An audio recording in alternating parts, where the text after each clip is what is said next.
مفسد مشرک ہے اور مصلح موحد ہے، دونوں ایک جگہ جمع نہیں ہوں گے تو نکاح نہیں ہو سکتا۔ ولا تنکحوا المشرکات، نکاح نہ کرنا مشرک عورتوں سے، حتی یؤمننا، یہاں تک کہ وہ ایمان لے آئے۔ مشرکہ عورت، بدعتی عورت، میلادی، عرس، کنڈے اور تمام کے تمام گپوٹیشن لڑانے والی عورت، جب ایسی عورت مردودہ ہے تو ایسے مرد کس کام کا ہے؟ اس پر بھی خدا کا قہر برس رہا ہے۔ نکاح نہ کرنا مشرک عورتوں سے یہاں تک کہ وہ ایمان لے آئے۔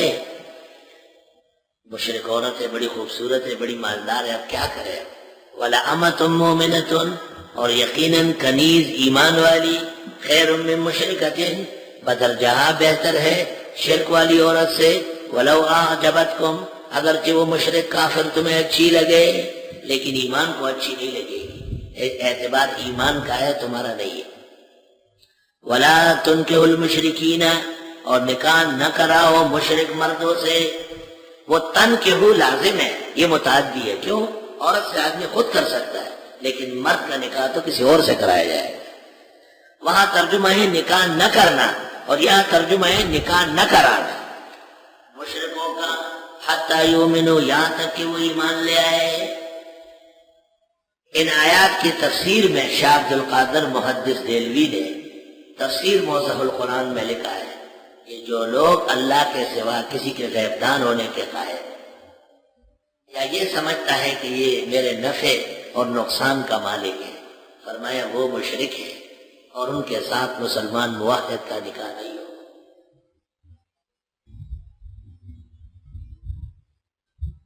تفسیر موضح القرآن کا حاشیہ ہے۔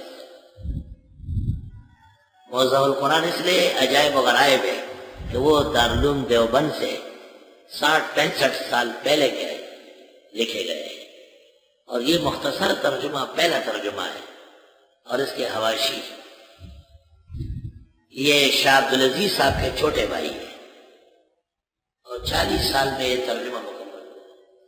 40 سال سنا ہے کہ امام الاثر مولانا انور شاہ فرماتے تھے کہ اگر قرآن کے نزول کے لیے کسی اردو زبان کا انتخاب ہوتا تو شاہ عبد القادر کی زبان میں آتا، یہ بہترین ہے۔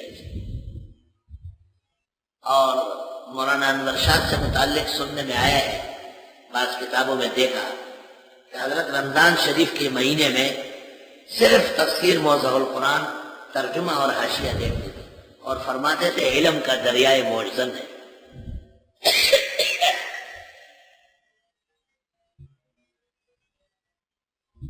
مولانا محمد امجد شاکر نے حضرت اقدس مولانا مفتی محمود صاحب کی تفسیر محمود پر جو مقدمہ لکھا ہے اس میں یہ بات لکھی ہے کہ شاہ عبدالعزیز لوگوں کو توجہ دلاتے تھے کہ قرآن کا ترجمہ میرے چھوٹے بھائی شاہ عبد القادر سے پڑھو۔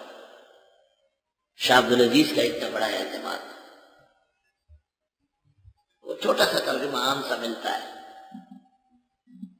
لیکن اس میں جو حواشی میں پاتے ہیں وہ گوہر و جوہر ہے، غرر نقول ہے، جواہر نصول ہے۔ ہمارے شیخ الہند حضرت اقدس مولانا محمود الحسن رحمۃ اللہ علیہ نے جو فوائد لکھے ہیں فاتحہ بقرہ و نساء کا اور جو ترجمہ کیا ہے اول سے اخیر تک قرآن کا، یہ شاہ عبد القادر کے ترجمے کی توضیح ہے، کیونکہ زمانہ گزرنے سے وہ ترجمہ دہلی کا محدود ہو گیا ہے۔ ایک اور بڑے مفسر نے ان کا حوالہ تو یہاں دیا ہے لیکن ادھورا حوالہ دیا ہے، صرف یہ حوالہ دیا کہ شاہ عبد القادر فرماتے ہیں مشرکین سے نکاح نہیں ہو سکتا، باقی اہل کتاب کے ساتھ نکاح ہو سکتا ہے، وہ دوسری جگہ اللہ نے بیان کیا ہے مائدہ میں۔ مگر یہ مسئلہ صحابہ میں اختلافی تھا۔ عبداللہ ابن عمر کہتے تھے کہ مشرک کے نکاح کی جو نفی ہے یہ اس کو بھی شامل ہے، وجمہور الصحابہ علی خلاف ذالک والمسألة ستأتي مفصلة في محلها أيها الطالب لا تعجل لأن العجلة من الشيطان والعبد مؤمن خیر من مشرکین، اور بندہ ایمان والا بہت بہتر ہے مشرک مالدار سے، ولو اولئک یہ جو مشرکین ہیں یدعون الی النار دعوت دیتے ہیں جہنم کی طرف، واللہ یدعو الی الجنہ اللہ دعوت دیتے ہیں جنت کی طرف، والمغفرۃ اور بخشش کی طرف، باذنہ اللہ کے حکم سے، ویبین آیاتہ للناس بیان فرماتے ہیں احکام لوگوں کے لیے، لعلہم یتذکرون تاکہ یہ نصیحت لے۔ مشرک عورت اور مشرک مرد سے نکاح اس لیے نہ کرنا کہ اس سے تمہاری مغفرت اور جنت جانا خطرے میں پڑ جائے گا۔ تو حاصل آیات کا یہ ہے کہ ایسی خوشی، دنیا کا ایسا کوئی سودا جس سے آخرت کٹائی میں پڑ جائے، یہ ناجائز و حرام۔ لا الہ الا اللہ۔